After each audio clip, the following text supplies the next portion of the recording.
देखो दोस्तों, रूप और पैसे पर कभी घमंड मत करना, क्योंकि मोर के पंख ही उसको ऊपर नहीं उड़ने देते हैं।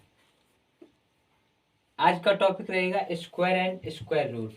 इसमें हम वर्ग और वर्गमूल के बारे में पढ़ेंगे, जिसके पार्ट हैं दो, अभाज्य गुणनखंड और भाग विधि द्वारा। ठीक है, प्राइम फैक्टर मेथड और डिवीजन मेथड। उससे पहले हमें ये जानना है कि वर्ग और स्क्वायर होता क्या है। ये वर्ग मतलब कि कोई भी नंबर दिया गया उसी में मल्टीप्लाई, कोई नंबर दिया गया तो उसका मल्टीप्लाई उसी में। जैसे कि मान लो 7 का स्क्वायर बोला गया, तो यानी का 7 का मल्टीप्लाई 7 में ही कितना हो गया 49। इसी तरह स्क्वायर क्या होता पता तो चली गया। अब देखो उसके पार्ट, अभाज्य गुणनखंड द्वारा, प्राइम फैक्टर मेथड और डिवीजन मेथड। ये क्या होते हैं, जैसे कि हम कोई नंबर ले लिया मैंने, जैसे मान लिया 81। अब इसको मुझे ये पता करना ये कितने का स्क्वायर है, तो हम क्या करेंगे, प्राइम फैक्टर मेथड जिस तरह से फैक्टर करते हैं उस तरह फैक्टर कर लिए मैंने। 3 से कर लिया, 3 2 जा 6 और 3 7 जा 3 से कर दिया, 3 9 जा 3 से किया, 3 3 जा 3 से किया, 3 बन जा। अब देखो इसके क्या क्या है, 2 इंटू 2 फैक्टर क्या क्या आए, 2 3 3 3 आए 4 बार, कितने आए 3 3 4 बार। अब इसको स्क्वायर है, स्क्वायर मतलब कि कोई, मैंने स्क्वायर बताया था, कोई नंबर दिया गया उसी का अगर स्क्वायर बताया गया तो इसको उसी का मल्टीप्लाई उसी में। तो स्क्वायर में क्या करते हैं, अगर कोई फैक्टर निकालते हैं और प्राइम फैक्टर मेथड से निकालते हैं तो क्या करेंगे, उसके पेयर बनाएंगे, जोड़ा। तो किस किस के जोड़ा बने, 3 का एक बना और एक 3 का और बना, तो क्या हो गया 3 3 जा 9। ये 9 का स्क्वायर हो गया, कितने का हो गया 9 का। ये हो गया आपका प्राइम फैक्टर मेथड। टेस्ट देना। अब देखो डिवीजन मेथड क्या होता है। अब डिवीजन मेथड मान लो यही नंबर मैंने ले लिया, कितना 81।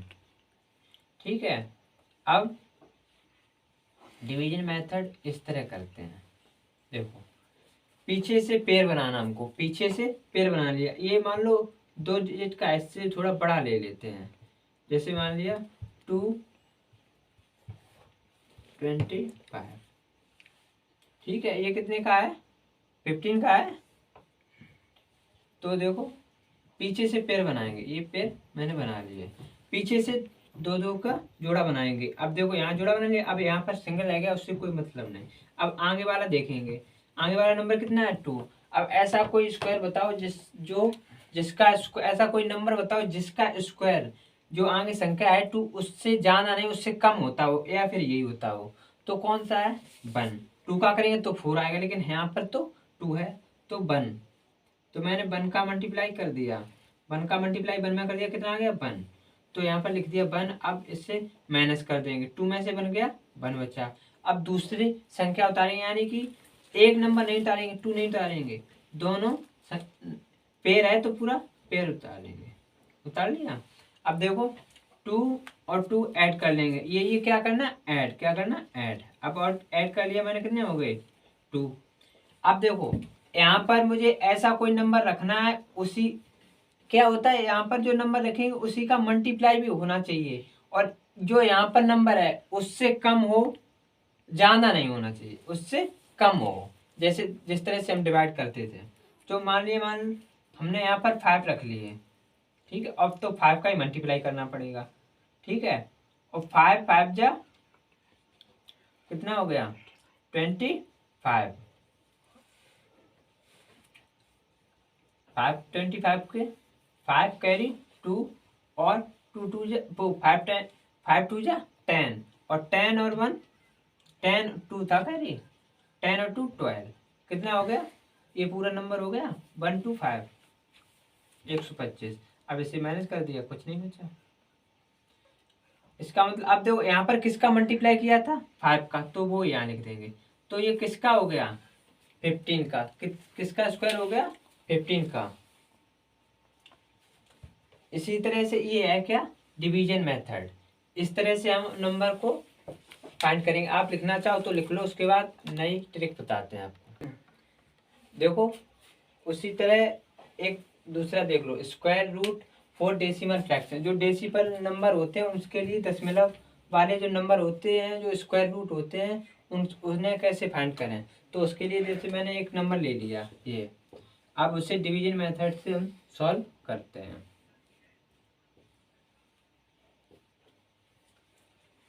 रुको इसे थोड़ा इरेज करते हैं। ये तो लिख समझ लो स्क्वायर रूट 4 डेसिमल फ्रैक्शन। अब मैं इसे नंबर को सॉल्व करते हैं।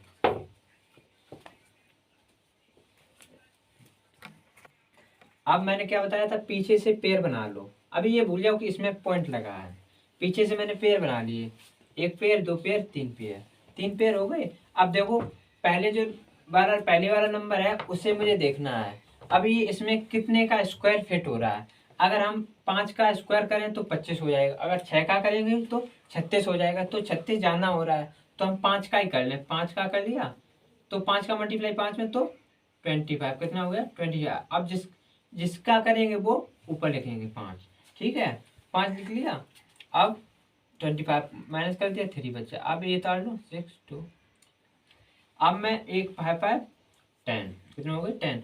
अब यहाँ पर मैं क्या नंबर रखे हैं तो उसका मल्टीप्लाई करने से यहाँ पर नंबर आए वो इससे कम होना चाहिए, इससे ज्यादा नहीं होना चाहिए। तो मान लो हम यहाँ रख के देख रहे हैं 3, 3 रख के देख रहे हैं तो 3, 3 त्रिका 9, 3 त्रिका 9 0 और 3 एकन 3, इतना आ गया 309।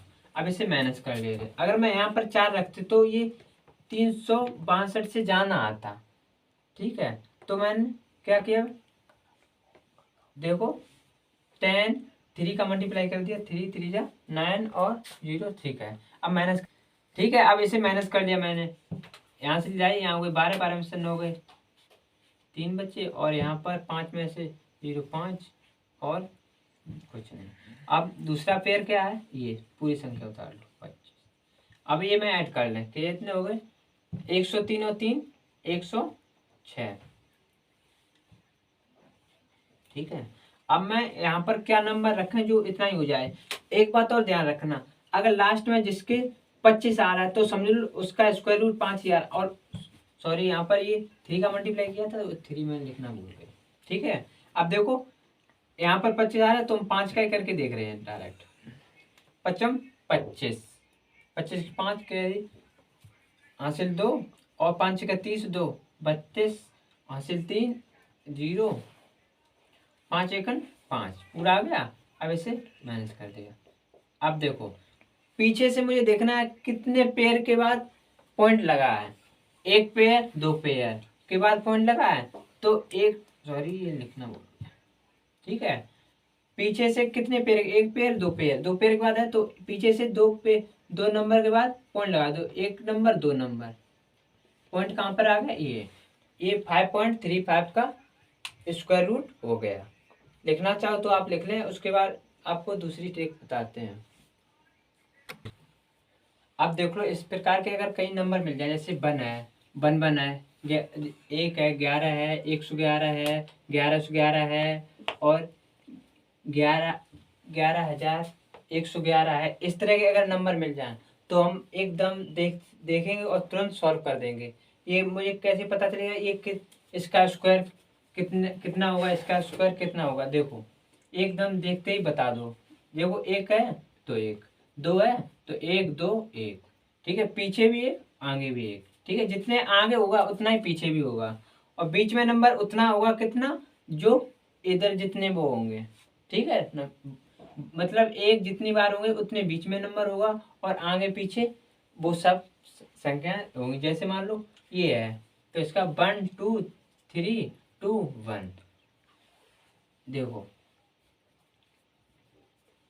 अब एक ये कितने हैं 1 2 3 4 4 तक जाना है।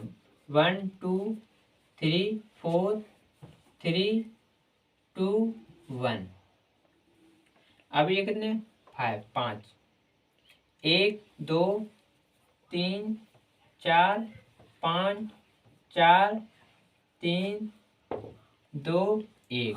क्या करना है मुझे कि जो जितने ये नंबर हैं, जैसे इसमें कितने हैं 6, तो 6 तक जाना है, 1 से लेके 6 तक काउंटिंग लिखनी है, फिर उसके बाद बैक काउंटिंग पीछे 1 तक। जैसे 1 2 3 4 5 6 5 4 3 2 1। इसमें 5 था, इसमें 6। अब देखो, आपने क्या देखा, जितने बार 1 लिखा है उतने तक काउंटिंग 1 से स्टार्ट करके उतने तक करना है, फिर वहां से बैक काउंटिंग 1 तक। जैसे मान लो इसमें कितने थे 6 थे, तो 1 2 3 4 5 6, फिर 6 से बैक काउंटिंग 5 4 3 2 1।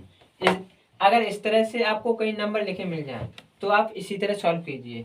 आप ये दोनों सॉल्व करके मुझे कमेंट में बताना। लिखना चाहो तो लिख लो, हम उसके बाद इरेज कर दें। इसके बाद देखिए, जैसे मैंने 1 से लेकर 10 तक स्क्वायर लिख लिए, 1 से लेकर 10 तक स्क्वायर लिख लिए, उनके स्क्वायर रूट लिख लिए। अब देखो, जैसे मान लो 1 है, ठीक है। अब मैं ये देख रहे हैं किस किस के एंड में, लास्ट में एंड पॉइंट क्या आता है। देखो, पहले तो मुझे ये याद कर लेंगे 1 2 3 4 5, ये 5 नंबर याद कर लेंगे किसके एंड में आते। जैसे किसी के एंड में 1 आ गया तो हम याद कर लेंगे कि 1 किस किस के एंड में आता है, 1 और 9 के। और जैसे 4 आ गया तो किस किस के आता है, 2 के और 8 के। 5 5 के ही रहेगा, ठीक है, 5 5 के ही रहेगा। और 6 के, 6 कौन कौन से किस किस के स्क्वायर हैं जिसके एंड यूनिट में कितने आते हो, फर्स्ट यूनिट में इकाई नंबर पर 6, और वो कौन कौन है 4 और 6 और 9 3 और 7। तो ये देखो 1 9 के साथ रहेगा, और 2 8 के साथ रहेगा, और 4 6 के साथ रहेगा, और 3 7 के साथ, और 5 5 के सामने ही रहता है। तो ये नंबर याद करने के लिए आप ये याद कर लो। उसके बाद हम आपको कल इसकी सारी ट्रिक बताएंगे, और भी जल्दी से जल्दी सॉल्व करने की 2 या 3 ट्रिकें आपको बताएंगे इसके बाद जो टॉपिक रहेगा। धन्यवाद।